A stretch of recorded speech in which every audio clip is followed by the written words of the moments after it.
What's up, Colts fan? This is your boy Marcus Sniffles. Thank you for watching the video. Thank you for coming to the channel.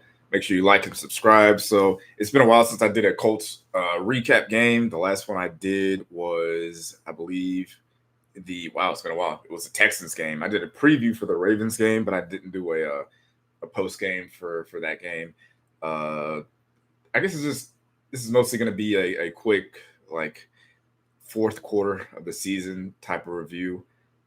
If you're watching this now, you pretty much know that Anthony Richardson is hurt and is on IR and possibly might miss the rest of the season, which is bad news. There's no way around it. There's no way to make that sound better than what it actually is, especially for a rookie that's 21 years old and doesn't have a lot of experience. We would have liked to see him play a lot more based on the things that we have seen from him. You can see the highs. Like the highs are, top 5 quarterback in the league. He just needs to kind of be more consistent and do the things that great quarterbacks do, making the easy throws, making throws consistently, making the right reads consistently, being smart with your body and not trying to run everybody over and being aware of where people are at and sliding more, which he was getting a little bit better. I'm not going to blame Shane Steichen for calling quarterback design runs. As far as the reason why he got hurt, it's football. It's professional football. Everybody gets hurt. And if you're going to go out there with the idea of, we have this 6'4", 240-pound quarterback that runs a 4.5, and we're not going to run quarterback designs because we're afraid he's going to get hurt, then you might as well not even have him on the team. There's no point because you can't coach scared and you can't play scared. And if you play scared and coach scared, that's how people end up getting hurt anyway.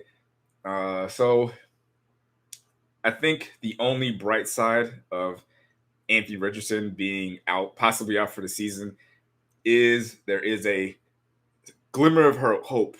There's a glimmer of hope that the Colts are able to draft Marvin Harrison Jr., which would be a godsend because say what you want about Alec Pierce, man, that dude is just not it, man. I'm sorry, we gave him and maybe it's because he has some intro at quarterback now, but I just haven't really seen much to really say that he's a wide receiver 2 option or even a receiving option, like at number 4. Like obviously, Michael Pittman is wide receiver 1.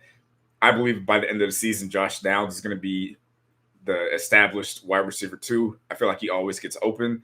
He catches everything. And Ogletree or Woods, one of them 2 tight ends, all we need is just one of those guys to be a tight end, to be like tight end number 1 and establish himself. Kylan Granson is more of the receiving threat also. So I don't know where Alec Pierce falls into that. But if you add Marvin Harrison Jr. to this team and you bump Michael Pittman Jr. down to wide receiver 2, now your offense is looking scary, especially now that we have Jonathan Taylor back and he got paid. Thankfully, I'm glad to see him get what he wanted. And I think Chris Ballard got what he wanted out of that too, because we didn't really overpay for him. Ballard is kind of cheap, but he makes smart deals. And I think the deal that they signed for Taylor was a smart deal. It's going to help the team out and it's going to be good for Jonathan Taylor.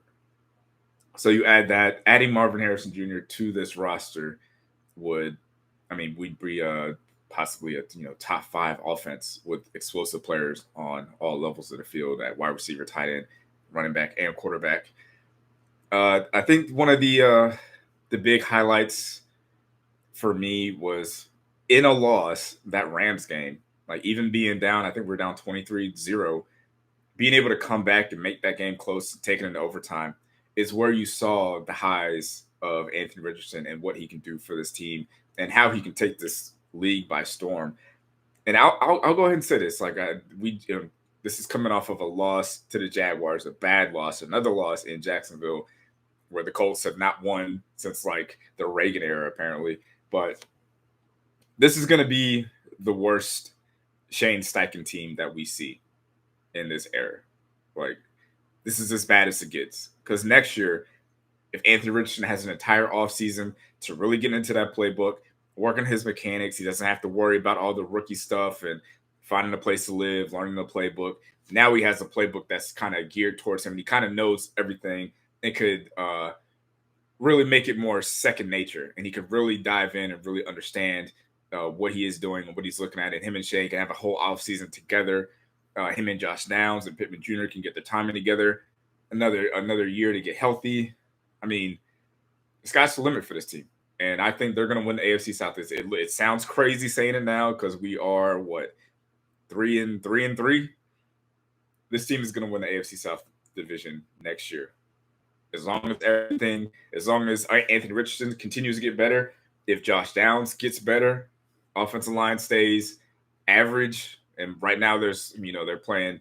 Ryan Kelly's apparently the greatest center of all time right now, but as long as the offensive line, stays healthy, Jonathan Taylor returns to form, and our defense can stay, I think our defense is actually going to get better too. The things that we say about like Anthony Richardson and Josh Downs being young guys and getting better as they progress, I think the same thing is going to happen. Like Juju Brents got an interception today.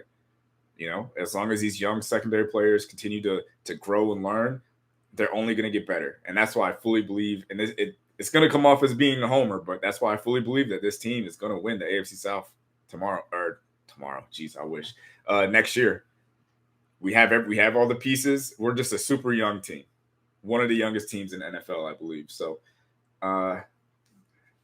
the fourth quarter of the season so far has not gone the way we hoped in terms of Anthony Richardson not getting as much play time. But we were projected, I believe, to be like a 2 or 3 win team. And I think we've already exceeded everybody's expectations. Like the idea that we're even in contention for the AFC South right now after the fourth quarter or the first quarter of the season, pretty impressive to me. So hopefully the next few games, we've got the Browns, Saints, Panthers, and Patriots. That Browns game is going to be pretty nasty because that defense is crazy.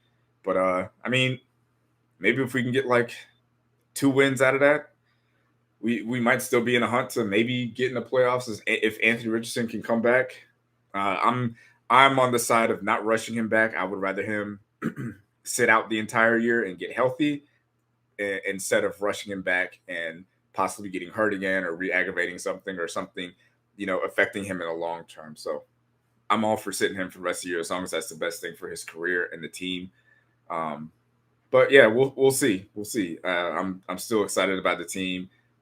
The things that I want to see, I feel like I have seen. I obviously I would like to see more of Anthony. I like what I see out of Downs. I love what I see out of Shane Steichen. I love his aggressiveness.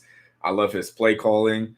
I like his run designs, his play designs. His play designs look a lot better with Anthony back there. But either way, I'm still like what I'm seeing. I'm still sticking with the team. So if you made it this far, I'd appreciate it if you liked the video. Drop a subscribe, share with a friend.